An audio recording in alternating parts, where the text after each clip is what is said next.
hablarle de esa característica, de esa importancia o de ese rol de la playa, más allá de lo que usualmente hablamos, y hablarlo como parte de lo que es la infraestructura de un país. ¿Y por qué la infraestructura del país? Y esto no lo estoy hablando yo, ¿verdad?, como geomorfóloga, sino también a través del mundo muchos pares, muchos diferentes investigadores han probado, han visto la importancia del rol de la presencia de la playa, por ejemplo, en el caso del ancho de la playa, que es la distancia que va desde la línea de vegetación hasta la línea de agua, lo que llaman la playa seca, la importancia de esa playa amortiguando energía.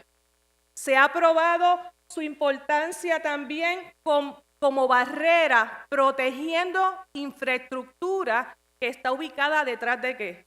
De estos sistemas. Y inclusive el Natural Conservancy, al igual que el cuerpo de ingenieros, y si les pudiera decir aquí todas las referencias de diferentes publicaciones que se han presentado durante los últimos 5 o 6 años, se presentan la importancia no solamente de la playa en su función y sus servicios ecosistémicos para este aspecto, sino también la importancia que se integre esta definición y este concepto dentro del proceso de manejo, planificación costera y política pública. Así que, siguiendo esa línea, que dicho sea de paso, no son las playas, o no es la playa, la única barrera importante para la protección de la costa y poder convertir una costa o una zona resiliente ante estos eventos extremos, ¿verdad?, que hemos tenido y que seguiremos teniendo. Existen dentro de lo que es los componentes de los recursos naturales costeros otros recursos naturales, otros componentes que también tienen unas funciones importantes para la protección de la costa. En el caso de Puerto Rico, esto, ¿verdad?, es un mapa de información producida por la NOAA y, ¿verdad?, que la estudiante Nay Cabrera pues preparó esta cartografía, y si pueden ver, en el caso de la zona suroeste de Puerto Rico, como en la zona noreste de Puerto Rico, tenemos la presencia en el fondo marino, ¿verdad?, y cerca de la costa, en la zona litoral, componentes de arrecife de coral, tenemos manglares en las costas, tenemos también otros componentes, las dunas en las costas, las praderas de hierbas marinas, las praderas de algas, que de una u otra forma también tienen una función muy importante en el proceso de amortiguación de esas marejadas que vienen del norte y de esas olas, ¿verdad?, con altura y energía que están asociadas ¿con qué? Con estos sistemas extremos que vienen a impactar la infraestructura costera. Pero también quería añadir, en el caso de Puerto Rico muy especial, de otras dos barreras muy importantes, que son las rocas de playas y las eolianitas, que sabemos también, y en otros estudios que hemos realizado en el área de Manatí, donde tenemos una serie de rocas de playa, como pueden ver en la parte de abajo de la imagen, que son unas rocas a lo largo de la línea de costa, como también alejadas a la línea de costa, que tienen un rol muy importante en la amortiguación de energía y en la protección de ecosistemas como de infraestructura cerca de la costa. Por ejemplo, la gráfica que vemos en la parte superior muestra cómo desde el 2009 al 2013 nosotros logramos hacer monitoreos de costa a nivel mensual en unas estaciones permanentes para medir el ancho de playa de una sección de la Reserva Natural en la Hacienda Esperanza en Manatí. Y es bien interesante cómo usted ve el comportamiento del ancho de playa y definitivamente en muchos casos cómo la presencia o en eventos de sistemas ciclónicos, ese ancho de playa que afectado y en muchas ocasiones que reduciendo el ancho de la playa. Sin embargo, en esta playa, que es una playa que no tiene construcción cerca, es un área de reserva, no tiene construcciones y actividades humanas cercanas, pudimos ver en un proceso de 4, 5, 6 meses después del sistema que la playa que recuperaba, como es parte de un proceso natural que las playas tienen. La erosión no es mala, la erosión es un proceso natural. El problema es cuando otras variables actúan y entonces la arena ¿qué? No regresa. Así que este es un ejemplo, ¿verdad?, de cómo en el caso de Puerto Rico, más allá también de los sistemas ciclónicos, los sistemas frontales, que es un evento que no se ve, que muchas veces no se habla en Puerto Rico. Preparamos a Puerto Rico ¿para qué? Para los eventos de huracanes, tormentas. Pero nuestra condición geográfica de isla, también tenemos otro evento que son las marejadas de frente de frío, que están presentes desde el periodo desde noviembre a marzo, que actúan en muchas ocasiones hasta con mucha mayor fuerza y mayor energía, produciendo cambios en la costa. Y aquí, en este caso del estudio que realizamos, gracias al auspicio de la National Science Foundation y para la naturaleza, logramos determinar y ver el efecto y la energía de esas marejadas de frentes de frío produciendo cambios en las playas. Otro punto importante, evaluamos el rol de esas barreras protegiendo la playa. Y lo interesante, ¿ves? Por ejemplo, la línea roja representa la conducta de un ancho de playa a través del tiempo donde tenía una barrera natural frente a la playa protegiendo versus la línea en puntos donde es una playa menos ancha que está completamente expuesta a las marejadas. Así que con este ejemplo, ¿verdad?, podríamos decir que realmente las barreras tienen un rol importantísimo en esa protección de la costa y que si nosotros trabajamos para la conservación y manejo correcto de estas barreras, sería una estrategia para llegar a la resiliencia de las costas. Esto es un ejemplo de qué pasó en Puerto Rico antes del huracán María. En términos generales, podríamos estar aquí quizás mucho tiempo hablando sobre el estado de la costa, pero en términos generales podemos decir que desde el año 1970 al 2010, 60% de la costa de Puerto Rico tenía o sufría erosión, donde mayormente era erosión baja a erosión moderada y con algunos casos especiales de erosión alta. Sin embargo, no tenía erosión severa, que es lo que llamamos de pérdida de 2 metros de playa por año. Y aquí, ¿verdad?, más adelante, si a alguien le interesa, podríamos hablar la parte, pero tenemos unos municipios, ¿verdad? Nosotros hicimos una evaluación por municipio y, por ejemplo, el municipio de Loíza, el municipio de Arroyo, han sido municipios que han estado presentes dentro de lo que es la categoría de las áreas con erosión. Luego, para el 2010 al 2017, notamos algunas áreas en la isla como Loíza, Parcelas Suárez, Arroyo, Rincón, entre otras, que esa erosión alta comenzó a acelerar, convirtiéndose en una erosión severa que ya estaba afectando infraestructura gris, infraestructura vital como sistemas de tuberías de acueducto, energía eléctrica, residencias, entre otras. Pero ¿qué pasó con María? Sabemos entonces que antes de María ya la isla de Puerto Rico tenía problemas de erosión y que en muchos casos no hubo acción para trabajar con este problema de erosión. Y María, aquí podemos ver la trayectoria, produjo en términos generales, nosotros el grupo de investigación de la red de playa y de la Escuela de Planificación logramos visitar 75% de la costa de Puerto Rico después del huracán María y utilizando lo que llamamos los geoindicadores, que es una serie de criterios que ya se han probado para estudios geomorfológicos de costa después de un huracán, logramos entonces caracterizar en un estudio de rápida evaluación las características de erosión y acreción en las playas que nos daba como indicador de los efectos de María.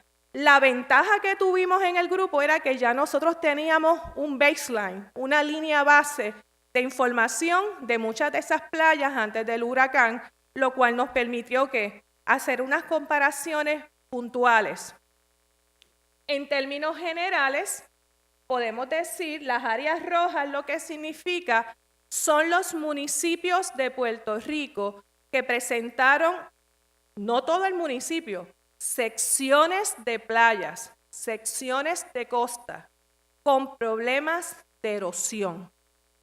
Y se me olvidó decirle que en términos generales el mayor problema que tuvimos en términos de las playas es que María aplanó casi el 95% de las playas. O sea que la pérdida mayor fue ¿qué? En elevación. Ahora, hubo playas que crecieron, hubo playas que se extendieron.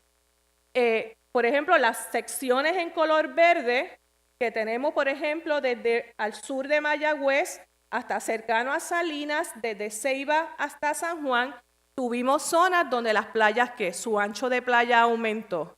Sin embargo, donde mayor erosión en las playas, recuerden que estoy hablando de cambios geomorfológicos de playas y dunas, no estoy hablando infraestructura. Lo que pasa es que también vimos infraestructura dañada, pero los mayores o los municipios con mayores problemas después del huracán María son estos municipios que ven en el mapa. Algunos ejemplos rápidos. Esta es la playa Parcela Suárez en Loíza, que fue una zona de gran erosión, ¿verdad? Antes del 2010. Aquí vemos antes de María, después de María, por tanto hubo acreción de playa. Así que los huracanes no solamente producen erosión. El caso de Crash Boat Aguadilla, antes de María, después de María, erosión. El caso de Humacao, Punta Santiago, antes de María, después de María.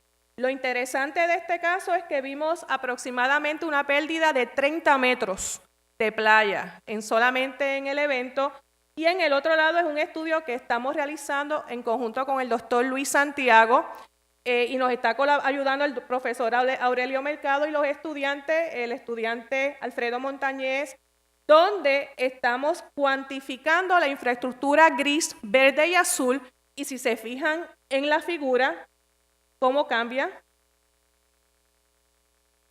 Ese es el antes, en Punta Santiago, y este es el después. O sea que aún la distribución de estas infraestructuras han cambiado. Otro ejemplo muy interesante fue en Barceloneta,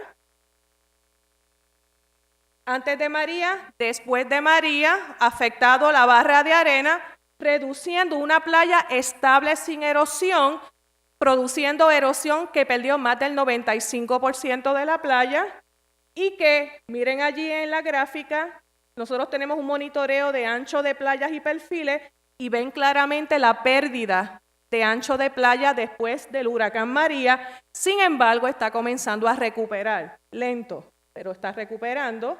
Voy rapidito, que no se me acabe el tiempo.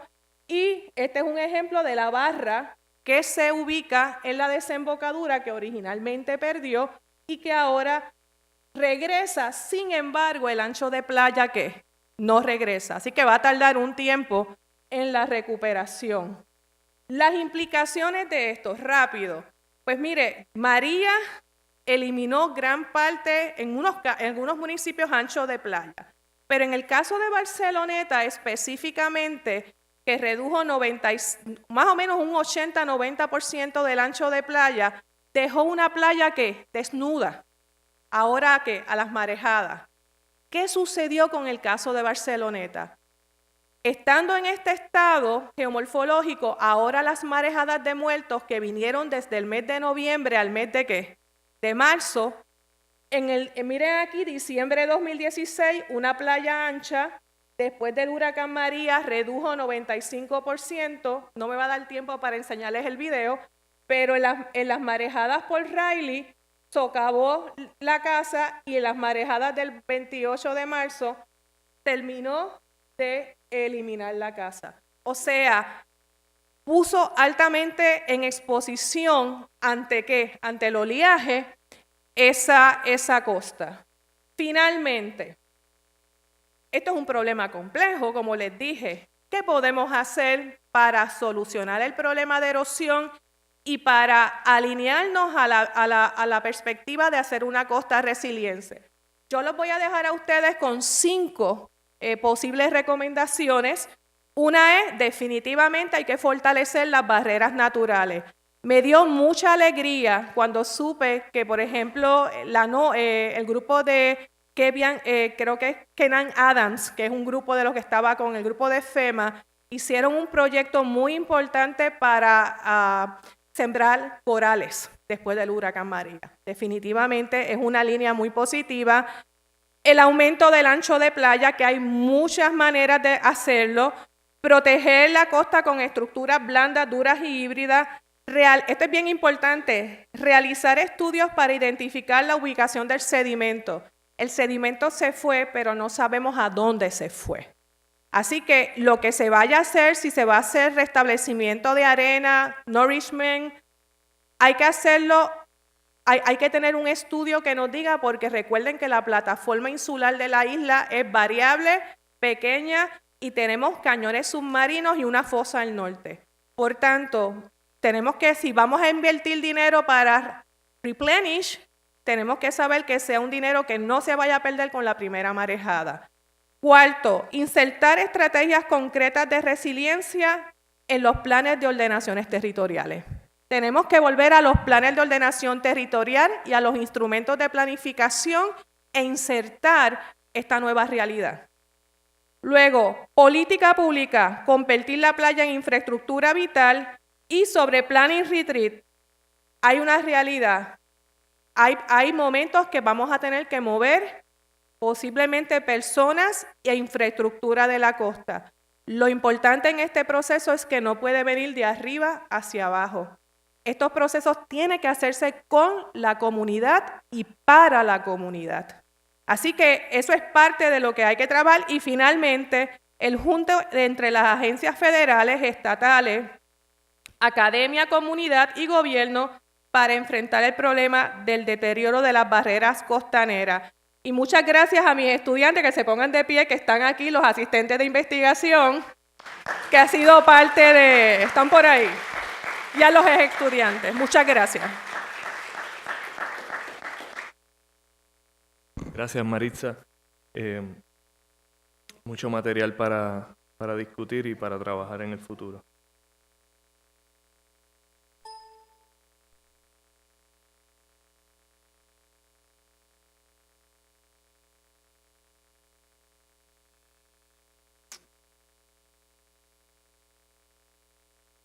Y ahora vamos con Pablo Méndez Lázaro, profesor asociado y coordinador del programa de maestría en el Departamento de Salud Ambiental de la Universidad de Puerto Rico, Escuela de Posgrado de Salud Pública. Durante los últimos 10 años ha participado en múltiples estudios de investigación sobre fenómenos meteorológicos extremos y su impacto en la salud pública y la capacidad de recuperación en Puerto Rico, las Islas Vírgenes de Estados Unidos y los Estados Unidos continentales. En su carrera profesional ha sido autor de 25 publicaciones en revistas arbitradas y ha contribuido con 6 capítulos de libros. Es miembro de diversas organizaciones como el Consejo de Cambio Climático de Puerto Rico y de San Juan Ultra, área de investigación a largo plazo urbano. Es investigador y líder en varios proyectos como UREX SRN, Resiliencia Urbana a Eventos Climáticos Extremos, y el de la Fundación Nacional de las Ciencias, que persigue empoderar a las comunidades para construir futuros urbanos sostenibles y equitativos a través de visualizaciones inteligentes y sistemas de conocimiento. También es coautor de la 4ª Evaluación Nacional del Clima de Estados Unidos para la región del Caribe. Con ustedes, durante la temporada de huracanes de 2017 en el Caribe, se involucró en los esfuerzos de ayuda y recuperación a las comunidades en las Islas Vírgenes de Estados Unidos, las Islas Vírgenes Británicas y Puerto Rico. Después de esta iniciativa, fue invitado a unirse a la primera delegación de encuestados de Oxfam América de Puerto Rico para viajar a Washington, D.C., con el fin de ayudar a educar a los miembros clave del Congreso y su personal sobre la emergencia que se estaba viviendo en Puerto Rico. Recientemente recibió el reconocimiento del primer ministro de las Islas Vírgenes Británicas por su contribución a los esfuerzos de socorro y recuperación allí, como primera respuesta. Así que con ustedes, Pablo Méndez Lázaro. Gracias, Pablo.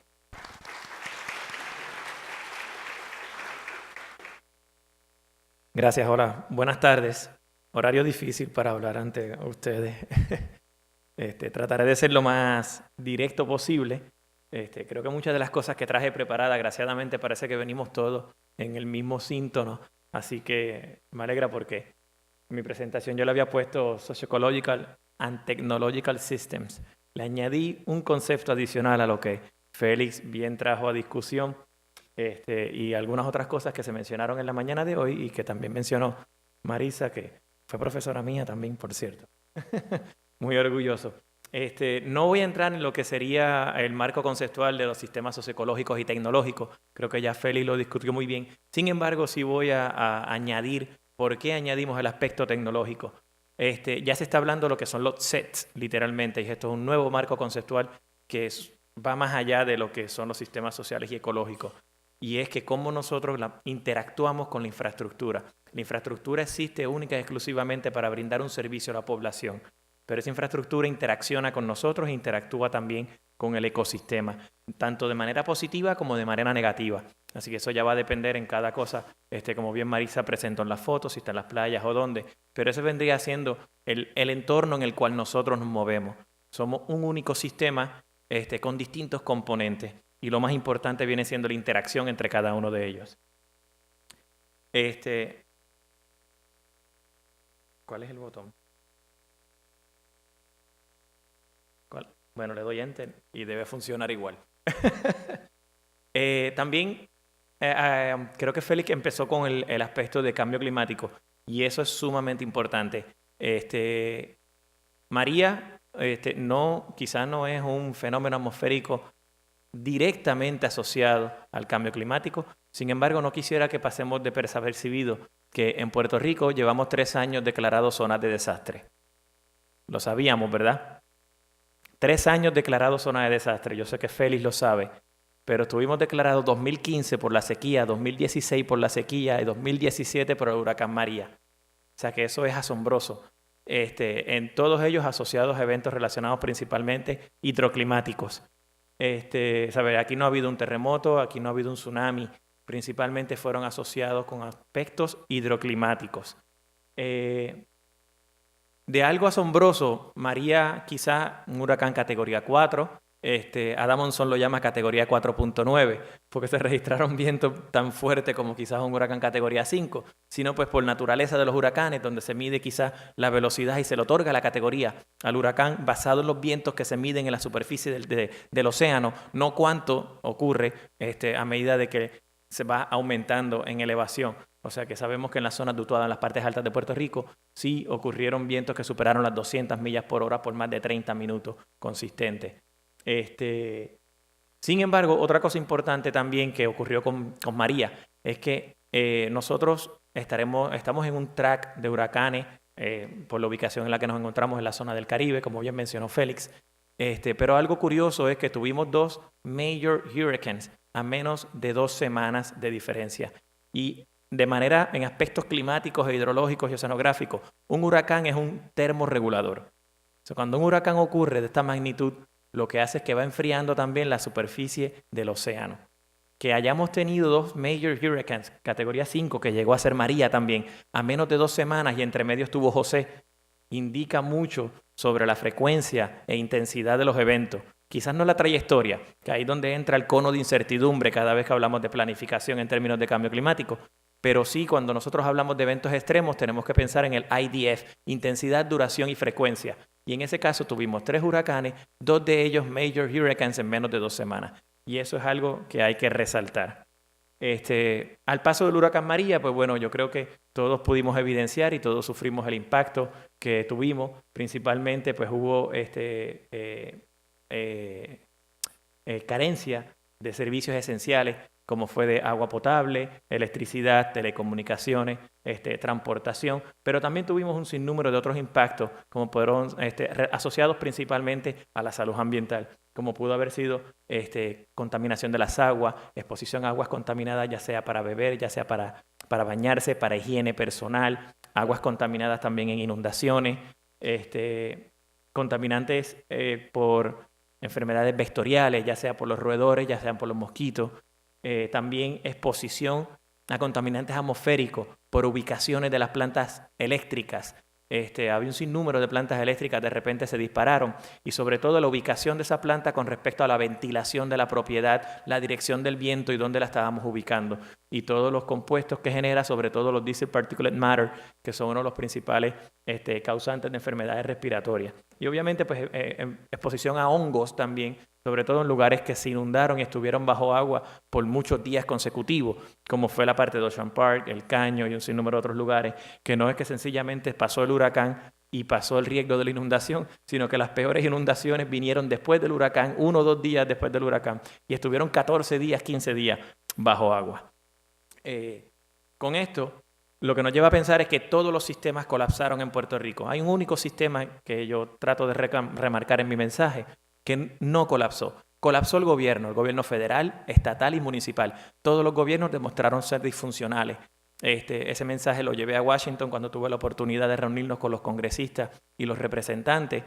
También tuve la oportunidad de reunirnos con Alex Amparo, que es el segundo en jefe en FEMA, en los headquarters, fuimos en noviembre. Y agraciadamente es dominicano y la esposa es puertorriqueña, o sea que estaba muy familiarizado con la situación en Puerto Rico. Todo en Puerto Rico colapsó: energía eléctrica, transporte, comunicaciones, agua. Hubo un sistema que no colapsó. No sé si alguno de ustedes puede pensar en cuál fue. ¿Cuál?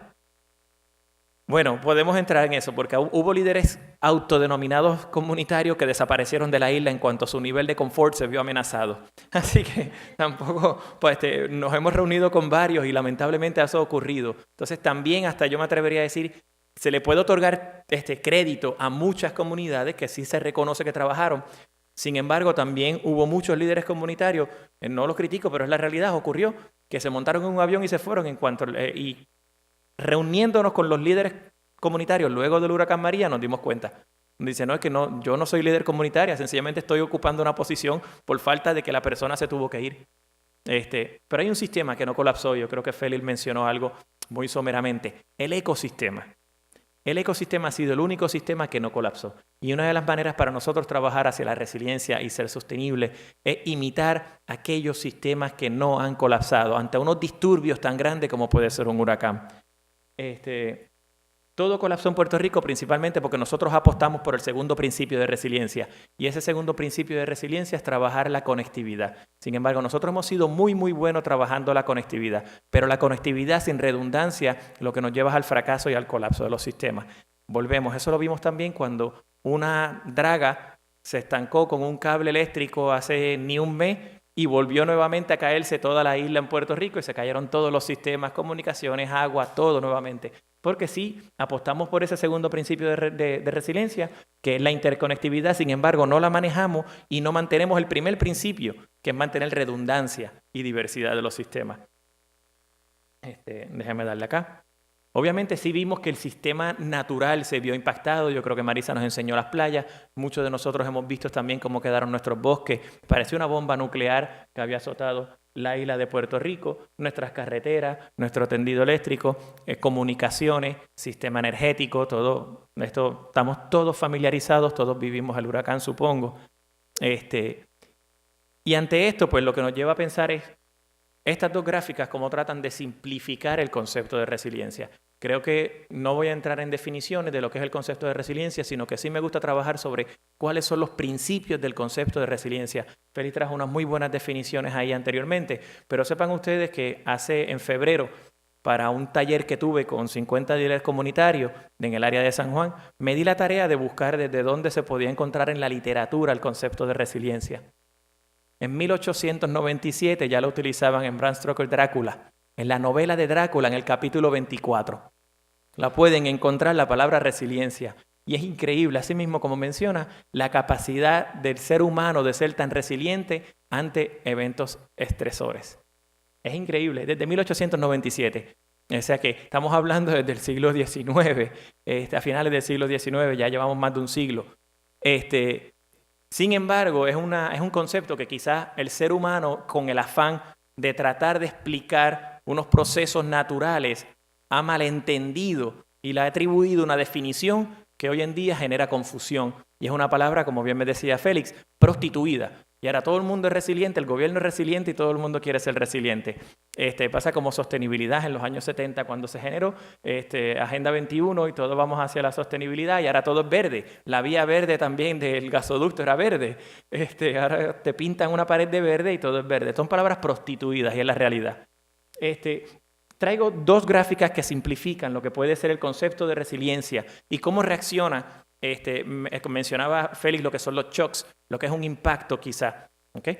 En el lado izquierdo tendríamos cómo sería el aspecto de infraestructura ante un evento que pueda generar, que tenga capacidad de generar un disturbio o de alterar la continuidad de operaciones de ese sistema.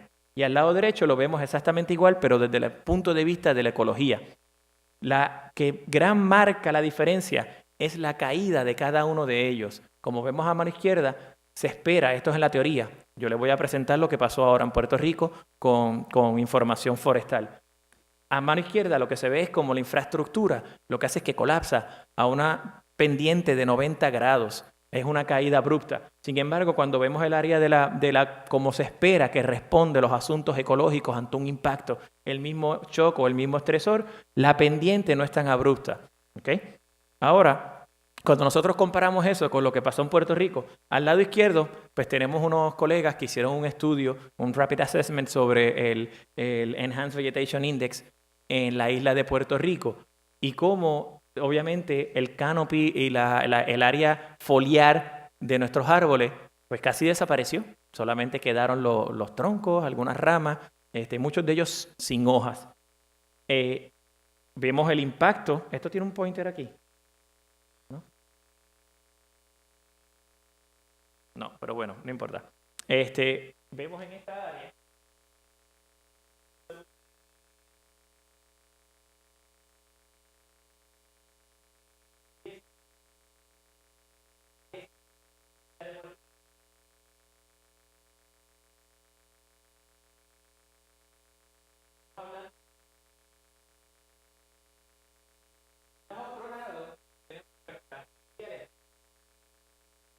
colapsó, no solamente colapsó de manera vertical, tal y como lo presenta la teoría. Pues mira, nosotros confirmamos con la práctica, o sea que estamos bien, estamos súper bien.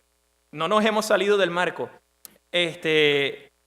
Al lado derecho, nuestro sistema eléctrico, cuando recibe el impacto del huracán María, colapsa de una manera vertical a 90 grados, y no solamente que colapsa, si se fija la vegetación,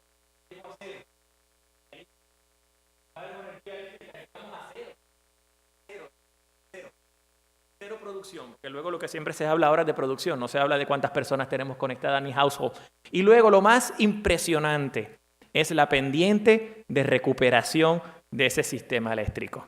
La pendiente de recuperación ecológica es casi exactamente igual que a la pendiente de caída. Sin embargo, a la pendiente de energía eléctrica, miren Florida, como recuperó con Irma, miren nosotros la pendiente que apenas va subiendo de una manera muy ligera. ¿Okay? Otro mensaje que quiero mencionar hicieron hincapié esta mañana, es que realmente María no destruyó Puerto Rico. Puerto Rico ya estaba destruido previamente hace décadas. Nosotros, a manera somera, voy a mencionar algunos asuntos de por qué consideramos que Puerto Rico ya estaba destruido previamente y la situación tan precaria en la que estamos. Nosotros declaramos bancarrota en el 2017. Debido a eso, pues los Estados Unidos nos manda un regalo, que es Promesa. Y con Promesa llega otro regalo más grande, que es la Junta de Control Fiscal. Y eso todos lo sabemos. O sea que económicamente nosotros ya estábamos en la bancarrota. Eso no es nuevo. No fue María la que nos trajo a este sistema. Tenemos una infraestructura obsoleta, carísima, que hace años que cumplió su ciclo de vida. Este tipo de infraestructura, cualquiera de ellas, ya sea carreteras, agua, energía eléctrica, son tipos de construcciones que llevan un mantenimiento constante y ese ciclo de vida, que sea de 30, 40 años, como pueden ser carreteras o puentes, están condicionados al mantenimiento continuo. Obviamente, por la falta de mantenimiento, la falta de dinero, la falta quizás de voluntad política también, pues tenemos al final lo que tenemos es un esqueleto de infraestructura y sin dinero, obviamente. En términos demográficos, nosotros somos la tasa más alta de desempleo en todos los Estados Unidos. Eso no lo trajo María tampoco. En términos de población viviendo por debajo de la tasa de umbral de pobreza, también nosotros somos el número 1 en todos los Estados Unidos. Eso tampoco lo trajo María. Eso lo hemos ganado nosotros con otros factores adicionales.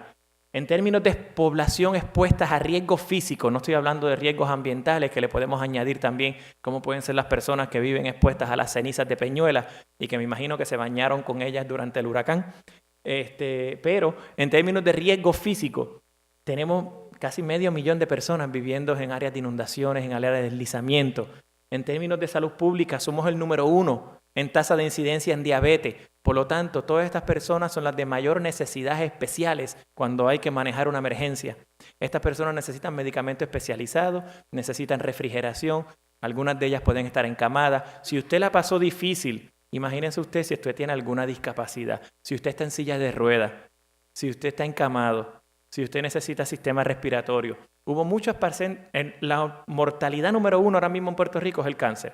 Hubo muchas personas en Puerto Rico que fueron diagnosticadas con cáncer y que ni tan siquiera pudieron empezar su tratamiento por causa del huracán. Y muchas de ellas no pudieron ser ni desalojadas para poderle darle tratamiento en los Estados Unidos. Muchas de ellas fallecieron. El cáncer la mayoría de los cánceres no pueden interrumpir el tratamiento. Por lo tanto, es mejor ni empezarlo. Y esas personas que lo empezaron, muchas de ellas fallecieron. No hay ni información de eso en Puerto Rico actualmente. Puerto Rico además fue refugio para tratamiento de cáncer a los de las Islas Vírgenes Americanas. Y de aquí se saturaron los hospitales. Y de Puerto Rico luego los brincaron a los Estados Unidos. Y de aquí entonces ya no teníamos personas ni para movilidad entre todas las personas. En términos de asma y enfermedades respiratorias, nosotros somos el número 1, no solamente en los Estados Unidos, en todas las Américas, en el continente. Estamos en empate con Costa Rica. En términos de obesidad mórbida, nosotros somos el número 5 en todos los Estados Unidos. Y además, pues tenemos una población envejecida que sabemos que ha ido ocurriendo. ¿Qué quiero mencionar con esto? Que ya sea el cambio climático, los eventos extremos, ya sea María, ya sea una sequía, todos estos eventos vienen siendo como la cherry encima del pastel. Nosotros mismos nos hemos puesto el agua al cuello y cualquiera de estos eventos lo que está haciendo es que nos está empujando la cabeza debajo del agua. Hay unas ciertas condiciones que nos hacen más frágiles, quizás más vulnerables, pero hay ciertas personas y ciertas condiciones que también hacen que seas más sensible ante estos tipos de eventos. Y es lo que la Organización Mundial de la Salud llama como los determinantes sociales de la salud. Y no es solamente tener un perfil, como se trata a través del Behavioral Risk Assessment que hacen de los Estados Unidos, que es más bien tener un profile de cuáles son las condiciones de salud de Puerto Rico, sino que también entender las condiciones en las cuales ese ser humano nace, crece, vive, trabaja, se desarrolla y muere. Y no solamente esas condiciones volvemos no como un perfil, sino que la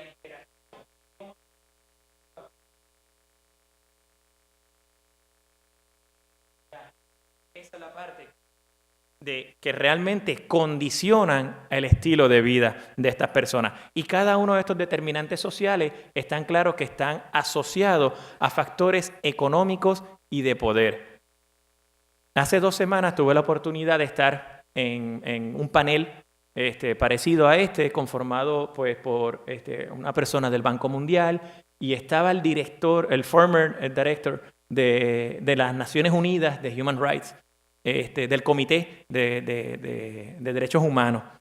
Y se creó una discusión muy interesante entre lo que es resiliente y sustentable y una comparación entre Somalia y Las Vegas. Y ustedes se preguntarán, ¿Somalia y Las Vegas? Sí, Somalia y Las Vegas, muy interesante. Hidroclimáticamente y en términos ambientales son condiciones muy similares. Muy similares. Sin embargo, los determinantes sociales de cada una de estas poblaciones son completamente distintas. La capacidad de respuesta y adaptación que ha tenido Las Vegas en un entorno similar es muy distinto a la capacidad de respuesta que ha podido tener las personas en Somalia. Están ocurriendo periodos de sequía extremas en ambos lugares también. Condiciones similares, sin embargo, Las Vegas tiene desarrollado una capacidad adaptativa, no sustentable, no es lo mismo, pero adaptativa, que les permite mantenerse vivos en esa región. Sin embargo, la gente en Somalia lo que ha creado es el campamento de refugiados más grande del mundo, no generado por guerra, no generado por crisis económica, generado por sequías, hambrunas, pérdida de cultivos y personas que, de acuerdo a las declaraciones y al tratado de refugiados en el 2016 en Nueva York, el término de refugiados climáticos no existe. Por lo tanto, la mayor cantidad de personas desplazadas creando refugio asociados al clima no los podemos atender y ningún país firmante de ese convenio los puede recibir. Ante eso, pues bueno, hay unos 7 principios que se trabaja para la resiliencia, que deberías trabajar siempre dentro de la resiliencia, ¿verdad? Y el primero viene siendo lo de manejar la diversidad y la redundancia. Y esto es como los sistemas de computadora. Usted graba la presentación en un pendrive, usted la cuelga en la nube y usted la graba en la computadora. Usted tiene redundancia de dónde guarda y almacena los documentos. En términos ecológicos es exactamente igual, en términos agroecológicos también, preferiblemente no queremos monocultivos, sino que preferimos entonces diversidad de cultivos dentro de una zona, alternarlos, dejar el suelo en barbecho y distintas actividades que se hacen. En términos de energía eléctrica se hace lo mismo también. En términos de agua, pues mira, nosotros hemos sido muy buenos en términos de redundancia para captar agua, por ejemplo. Nosotros tenemos más de 30 y pico de embalses en Puerto Rico. Sin embargo, todos ellos están obviamente enfocados en aguas superficiales. Como bien decía Félix, hay un sinnúmero de otros recursos en Puerto Rico, como puede ser las aguas subterráneas, o quizás cosechas de agua de lluvia, o quizás jardines de lluvia. Hay otras maneras, reciclaje de agua también, y reuso de agua, para atender problemas con el manejo del agua en la isla. El aspecto de la conectividad, pues bueno, sí, nosotros hemos conectado todo, como mencioné anteriormente, tenemos energía eléctrica conectada con telecomunicaciones, con agua, acueducto depende de las bombas eléctricas dependen de energía eléctrica, si fallan y no tienen la redundancia del sistema con las plantas, pues definitivamente el pueblo se queda sin agua. Manejar variables lentas, esto es sumamente importante y les voy a traer un ejemplo. Nosotros ¿hace cuánto apoyamos la ley de reciclaje? 1992. Gracias, correcto. ¿Hemos mejorado en eso?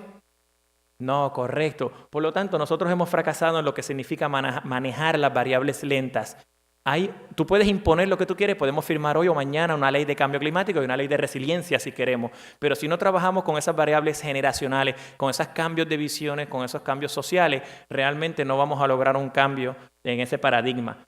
Manejar variables complejas y adaptativas. Esto viene del sistema de teoría de sistemas.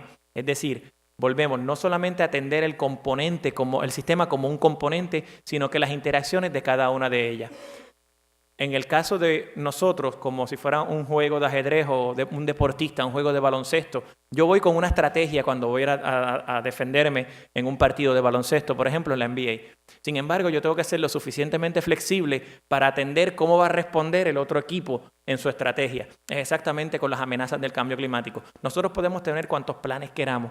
Sin embargo, todos esos planes y todas estas capacidades de adaptación tienen que pensar en que son variables complejas y tienen que ser lo suficientemente flexibles como para adaptar ese plan a medida de que vayan apareciendo nuevos escenarios.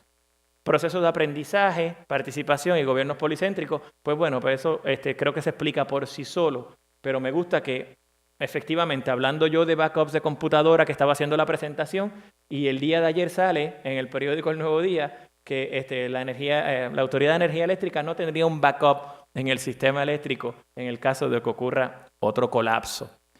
Con esto quisiera terminar y es que un tema sensible, yo pongo la palabra planning y me disculpo, realmente lo que quiero decir es ordenación territorial. Aquí hay planes por montones, nosotros somos expertos en planes y yo creo que en una escuela de planificación, en un congreso de planificación, no lo pongo en duda.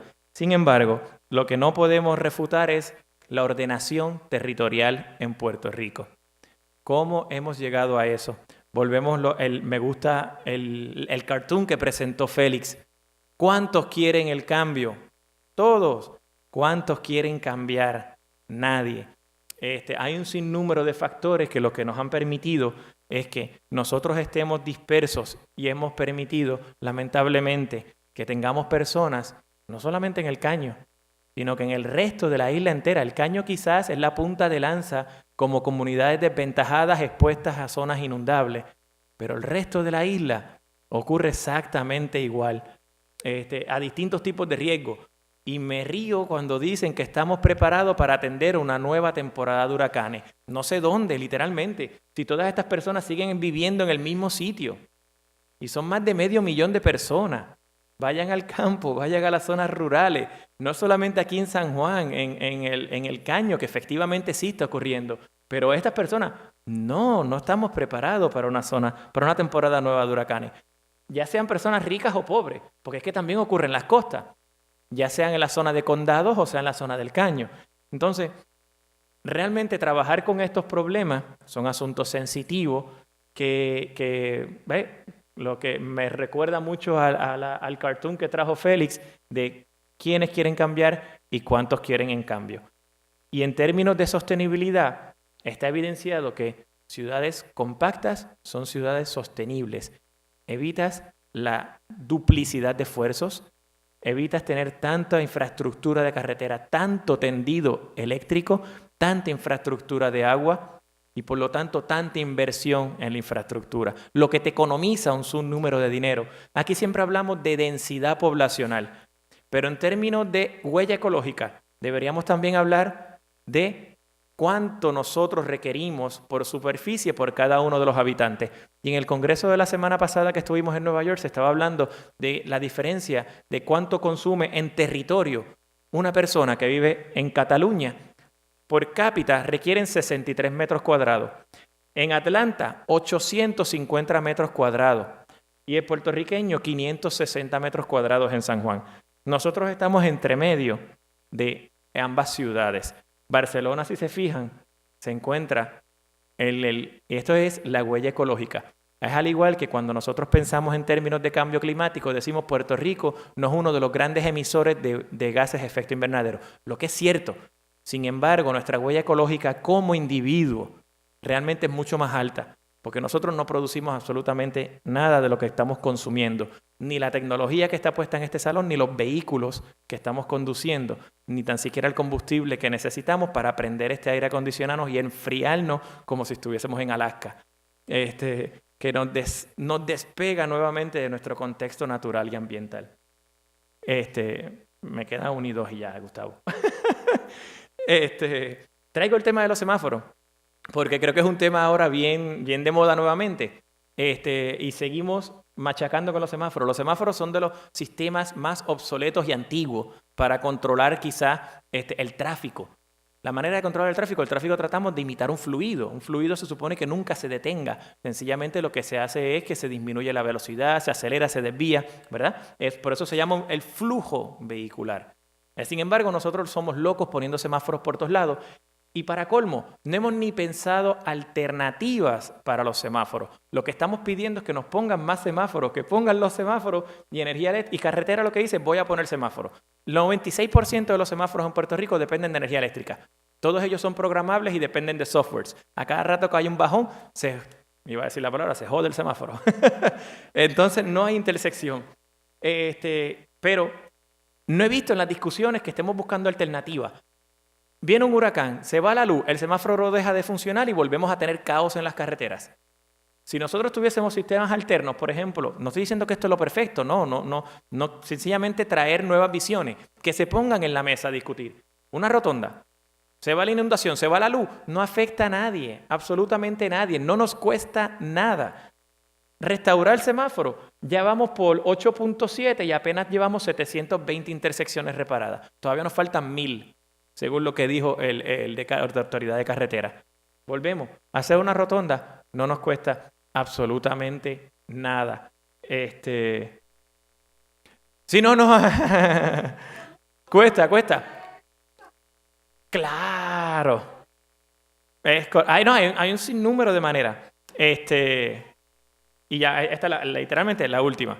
Ustedes han visto la película Airplane, ¿verdad? ¿Sí? Pues yo pienso que Puerto Rico va como si fuéramos en ese avión montado, en el avión de Airplane, y tenemos a Promesa en la torre de control dándonos instrucciones de cómo nosotros debemos reaccionar. Tirando de los hilos, ¿verdad? en una situación tan crítica y tan caótica como la que está ocurriendo, que ya les digo, no necesariamente asociado al huracán María. Hay un sinnúmero de otros factores que ya hacían que Puerto Rico estuviese en un estado muy precario. Muchas gracias.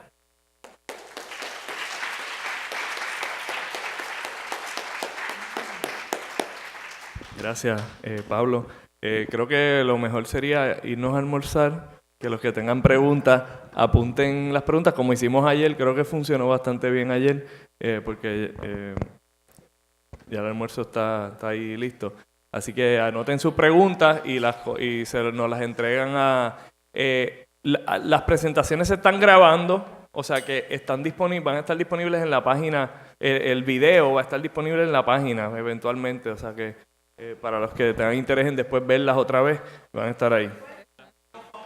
En la página de planificación, planificación.uprrp.edu. Lo volvemos a anunciar después. Planificación.uprrp.edu. Gracias a nuestras excelentes traductoras y traductores allá. Gracias, buen provecho.